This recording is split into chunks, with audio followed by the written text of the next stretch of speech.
प्राचीन काल में उज्जैन के राजा विक्रमादित्य अपने न्याय, पराक्रम और तेज के लिए विश्व भर में विख्यात थे। उनके प्रताप की चर्चा चारों दिशाओं में थी। एक बार एक ऋषि ने उनकी सेवा से प्रसन्न होकर उन्हें एक अलौकिक वरदान दिया। ऋषि ने कहा, हे राजन, आज से तुम संसार के किसी भी पशु, पक्षी और जीव जंतु की भाषा समझने में सक्षम होगे, परंतु स्मरण रहे, यदि तुमने इस रहस्य को किसी को बताया तो तुम उसी क्षण पत्थर के बन जाओगे। एक दिन महाराज विक्रमादित्य अपने महल में भोजन कर रहे थे। तभी वहां दो चींटियां आईं। एक चींटी ने दूसरी से कहा, महाराज, जो भोजन कर रहे हैं उसका एक अंश मैं चखूंगी। दूसरी चींटी उपहास करते हुए बोली, तू ऐसे बोल रही है जैसे राजा की कोई सगी लगती हो। पहली चींटी ने बड़े गर्व से उत्तर दिया, राजा हमारे स्वामी हैं और हम उनकी प्रजा। एक पिता अपनी संतान को भोजन कराने से मना नहीं करता। चींटियों की ये निश्चल बातें सुनकर महाराज विक्रमादित्य को हंसी आ गई।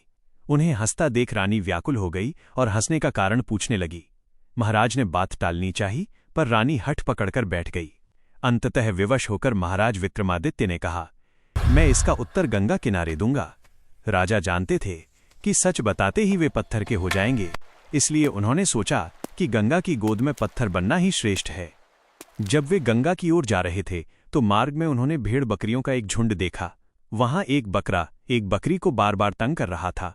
बकरी ने चिढ़कर कहा, तू मुझे इतना परेशान क्यों कर रहा है? बकरा बोला, तूने क्या मुझे विक्रमादित्य समझ रखा है, जो एक स्त्री की मूर्खतापूर्ण जिद के कारण अपनी जान देने गंगा किनारे जा रहा है? मैं कोई गुलाम नहीं हूं। बकरे की ये खरी बात सुनकर विक्रमादित्य की आंखें खुल गईं। उन्हें अपनी भूल का आभास हुआ। उन्होंने तुरंत एक लकड़ी उठाई और रानी की ताड़ना की। रानी चरणों में गिरकर क्षमा मांगने लगी। राजा ने उसे वहीं छोड़ दिया और स्वयं वैरागी बनकर राज्य की सीमा से बाहर निकल गए। चलते चलते राजा एक नदी के तट पर पहुंचे। उन्होंने देखा कि एक गाय का बछड़ा तेज धार में बहता जा रहा है। परोपकारी राजा ने क्षण भर की भी देरी नहीं की और नदी में कूद गए। उन्होंने बछड़े की जान तो बचा ली, पर स्वयं बहते हुए बहुत दूर निकल गए। संध्या होने पर वे एक अनजान नगर पहुंचे और एक धर्मशाला में विश्राम किया।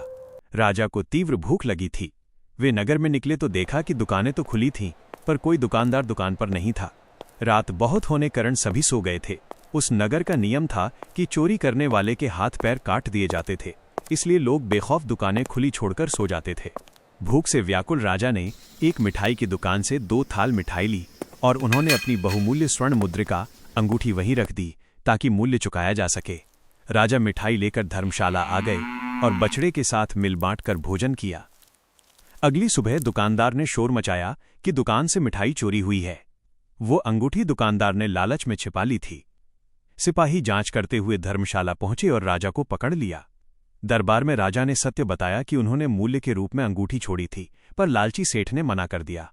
प्रमाण न होने के कारण वहां के राजा ने विक्रमादित्य के हाथ और पैर काटने का आदेश दे दिया। सैनिकों ने नगर के बाहर ले जाकर उनके हाथ पैर काट दिए और उन्हें असहाय छोड़ दिया। तभी वहां से एक तेली गुजर रहा था। उसे उस अपंग व्यक्ति पर दया आ गई। वो उन्हें अपने घर ले गया और उनकी सेवा की। घाव भरने के बाद विक्रमादित्य ने कहा, मैं मुफ्त की रोटी नहीं खाना चाहता, मुझे कोई काम दो। तेली ने उन्हें कोल्हू पर बैठकर बैलों को हाँकने का काम दे दिया। विक्रमादित्य की उपस्थिति से तेली का भाग्य चमक गया और वह अत्यंत धनवान हो गया।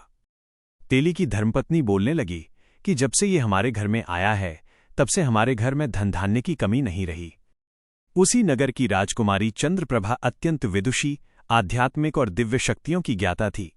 जब उसका स्वयंवर हुआ तो विश्व भर के राजा अपनी सुंदरता और शक्ति का प्रदर्शन करने आए। तेली भी विक्रमादित्य को अपने कंधे पर बिठाकर स्वयंवर देखने पहुंचा। राजकुमारी चंद्रप्रभा हाथ में वरमाला लिए सभा में घूमी, पर किसी भी राजा के चेहरे पर वो तेज नहीं था जो उसे प्रभावित कर सके। अचानक उसकी दृष्टि तेली के कंधे पर बैठे उस अपंग व्यक्ति पर पड़ी। चंद्रप्रभा की दिव्य दृष्टि ने पहचान लिया कि ये कोई साधारण मनुष्य नहीं, बल्कि साक्षात तेजपुंज सम्राट विक्रमादित्य हैं। उसने आगे बढ़कर वरमाला उनके गले में डाल दी। पूरी सभा स्तब्ध रह गई। राजा क्रोधित हुए। प्रजा ने उपहास किया, पर चंद्रप्रभा अपने निर्णय पर पर्वत की भांति अडिग रही।